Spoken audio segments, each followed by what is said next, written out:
Olá, eu sou a Azuka Falcão e esse é o programa Giro Internacional da Esquerda Diária, onde toda semana retomamos as principais notícias mundiais sob o olhar da luta de classes. E nessa edição, vamos fazer um retrospecto das lutas mais recentes em que os negros estiveram à frente.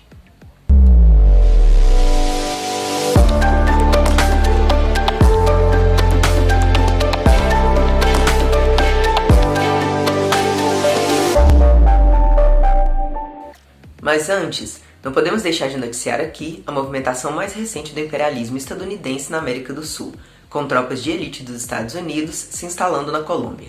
Dezenas de milhares de soldados partiram de uma base na Geórgia e chegaram na última segunda-feira a Bogotá. Os colombianos, com razão, não aprovaram o fato e protestaram em suas redes sociais. O argumento é de que os militares vêm dos Estados Unidos para assessorar a luta contra o narcotráfico. Mas essa é uma das desculpas mais utilizadas pelo governo dos Estados Unidos para realizar suas ocupações, redobrando a ingerência e o intervencionismo. E começamos com o principal processo que repercute no mundo todo e que já influencia vários países, as manifestações nos Estados Unidos, que já duram mais de uma semana e tiveram início com o assassinato brutal de George Floyd pela polícia racista do estado de Minnesota. O assassinato de George foi o estopim para o povo negro estadunidense, que sofre há séculos com racismo escancarado, mas que mais recentemente vinha enfrentando uma situação terrível com a pandemia do coronavírus, que já matou mais de 100 mil pessoas no país e atinge de forma ainda mais devastadora aos negros. Por ser a parte da população exposta às piores condições de vida devido às décadas de racismo e desigualdade, a população negra está mais exposta à contaminação, inclusive por ocupar os postos de trabalho mais precários e as chamadas linhas de frente, que tiveram que seguir em atividade mesmo durante a quarentena, como motoristas de ônibus, trabalhadores da limpeza, atendentes de loja e técnicas de saúde. A revolta tomou conta das ruas de Minneapolis e os protestos se espalharam para mais de 400 cidades dos Estados Unidos. Várias celebridades declararam apoio aos protestos, mas o que chama mais atenção é a solidariedade por parte dos trabalhadores estadunidenses. Um exemplo da solidariedade operária aos protestos foram trabalhadores em Manhattan que cobriam fachadas de lojas com tapumes e que se somaram aos cantos das manifestações com os materiais que tinham à mão, como pedaços de madeira. Outro exemplo emocionante partiu dos motoristas de ônibus em Minneapolis na semana passada. A polícia tentou executar prisões em massa dos manifestantes e para isso pretendia utilizar os ônibus dos transportes públicos da cidade. Porém, condutores se recusaram a ajudar os policiais, se negando a transportar os manifestantes presos. Adam Bruck, um motorista de Minneapolis, declarou em seu Facebook: "Como trabalhador de trânsito e membro do sindicato, me recuso a transportar minha classe e a juventude radical para a cadeia." Em Nova York, os motoristas também desafiaram a polícia. Lá, o sindicato publicou uma nota divulgando o posicionamento oficial de que os trabalhadores dos transportes carregam as famílias trabalhadoras da cidade, não trabalham para a polícia. Um vídeo viralizou nas redes mostrando o momento da recusa e os aplausos dos manifestantes. Também nos Estados Unidos, a solidariedade operária veio de um grupo de dezenas de trabalhadores socialistas da área da saúde, que publicaram uma declaração onde condenam o assassinato de George Floyd e outros tantos que são fruto da violência institucional racista. Na declaração, dizem que, como trabalhadores e trabalhadoras da saúde, veem diretamente como a violência policial afeta pessoas negras e latinas nos Estados Unidos, e que, além disso, condenam a imposição racista repressiva de medidas de isolamento social nas comunidades negras e latinas. Mas a solidariedade não se restringe às fronteiras norte-americanas. Por todos os continentes estouraram manifestações contra a violência policial inspiradas pelas manifestações estadunidenses. Na Nova Zelândia, Alemanha, Inglaterra, Canadá, milhares de jovens saíram às ruas para gritar que vidas negras importam e a solidariedade às manifestações dos Estados Unidos.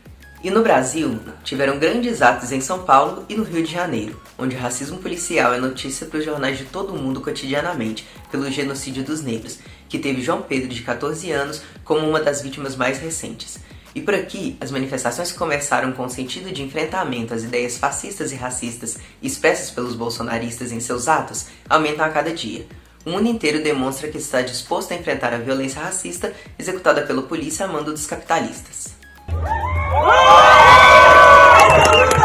A gente está fazendo aqui hoje no Distrito Federal, ela está precedida, honramente precedida, por 30 mil marchando nas ruas de Londres, 20 mil marchando nas ruas de Paris, 50 mil marchando nas ruas dos Estados Unidos, por milhares nas embaixadas e esplanadas de vários países do mundo, questionando a política racista do imperialismo norte-americano. norte-americano, que em meio à pandemia tá mandando a polícia matar a gente, em meio à pandemia tá também mandando o seu exército invadir povos oprimidos no Oriente, e no Oriente Médio, e na Ásia. Por isso a gente repudia toda a política racista da polícia, do exército e do imperialismo.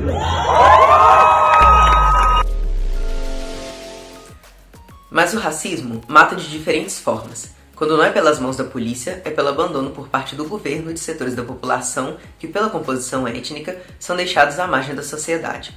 É o que ocorre na Bolívia com a população indígena do departamento de Beni, um dos mais pobres do país e que faz fronteira com o Brasil pela região da Amazônia. A população de Beni, que hoje é o epicentro da pandemia na Bolívia, vive uma grave crise. As taxas de mortalidade estão elevadíssimas e ainda há uma enorme subnotificação. O governo não disponibiliza testes, os leitos de UTI já estão todos ocupados e o ministro da Saúde foi demitido por um escândalo envolvendo corrupção na compra de respiradores. Um cemitério teve que ser improvisado devido ao grande aumento de mortos e os médicos saíram às ruas para protestar contra a estrutura insuficiente e o descaso das autoridades. O governo golpista de Jeanine Áñez, declaradamente racista, é responsável pelas mortes da população indígena em Beni e em todo o país. E o racismo, quando não mata, leva a uma vida difícil, privado do acesso a condições básicas e ocupação dos postos de emprego mais precários. Na América Latina, tem ocorrido levantes de trabalhadores, na maioria jovens negros e indígenas, que, revoltados com as condições de trabalho desumanas, se mobilizam pelos seus direitos trabalhistas. No início desse ano, assistimos às mobilizações dos trabalhadores do call center, que denunciavam o descaso com suas vidas por parte das empresas que os obrigavam a seguir trabalhando sem medidas de segurança e com a recusa em dispensar os grupos de risco. Em abril, os trabalhadores da Amazon, nos Estados Unidos, também se rebelaram, fazendo paralisações por todo o país porque, enquanto a empresa decola com seus lucros multibilionários, exige dos trabalhadores que arrisquem suas vidas sem as mínimas condições de segurança nos galpões dos centros de distribuição. E desde o começo da pandemia, aqui nessa parte do continente, quando os trabalhadores de entregas por aplicativos como Rappi, Uber Eats e iFood passaram a ser explorados ainda mais do que de costume, com o grande aumento das entregas pela quarentena, explodiram manifestações desse setor extremamente precarizado. Em São Paulo, no fim de abril, trabalhadores de aplicativos se manifestaram contra a exploração das empresas e fecharam ruas. E nessa última sexta-feira, voltaram a se manifestar contra as condições precárias às quais são submetidos. No fim de maio, houve uma paralisação internacional de trabalhadores desses aplicativos que ocorreu simultaneamente no Equador, México, Argentina, Guatemala e Costa Rica. As reclamações são as mesmas entre os trabalhadores de cada um desses países. A redução do pagamento aos entregadores, a falta de insumos como álcool e máscaras, o bloqueio dos aplicativos dos trabalhadores que se atrevem a reclamar das péssimas condições e demandas anteriores à pandemia, como Seguridade Social e os direitos trabalhistas. Olha os entregadores fascistas aí, ó. Certo? Rapaziada, unida, forte. E aí, vou falar mais. Um dia vocês vão ver esses entregadores virar os Black Panther do Brasil, os Black Panther de entregador, moro? Aí vocês vão falar, caralho, desacreditei, firmeza? Mas é isso, tamo junto, tamo unido, tamo no corre. O trabalho é de formiguinha e de formiguinha em formiguinha, uma hora nós faz um formigueiro, certo? Em comum, os trabalhadores precários que se levantam na América Latina contra a exploração e as péssimas condições de vida são negros e indígenas, vítimas históricas do racismo e também sujeitos à violência policial. E é essa juventude precária que hoje se coloca na linha de frente de combater o racismo, o fascismo e a exploração capitalista, mostrando que o caminho a ser seguido é o da unidade para a ação. Após dias de protesto, a justiça estadunidense foi obrigada a recuar e mudou a acusação de Derek, o policial racista assassino de Floyd, de homicídio culposo para doloso, agora com a intenção de matar. Além de indiciar também os outros 4 policiais que estavam envolvidos. Os trabalhadores dos aplicativos, com suas mobilizações, já conseguiram que as empresas comecem a enviar kits de higiene e segurança, ainda que insuficientes, e o desbloqueio de colegas que fizeram reclamações para que pudessem voltar a trabalhar.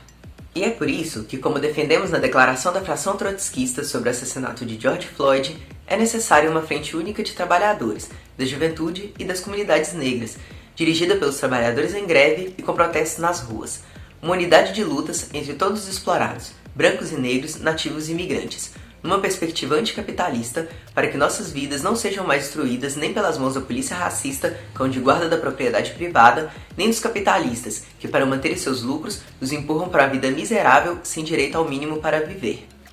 E é com esse chamado que a gente termina o programa de hoje. Se inscrevam no canal e nos sigam nas redes para mais notícias. Até semana que vem.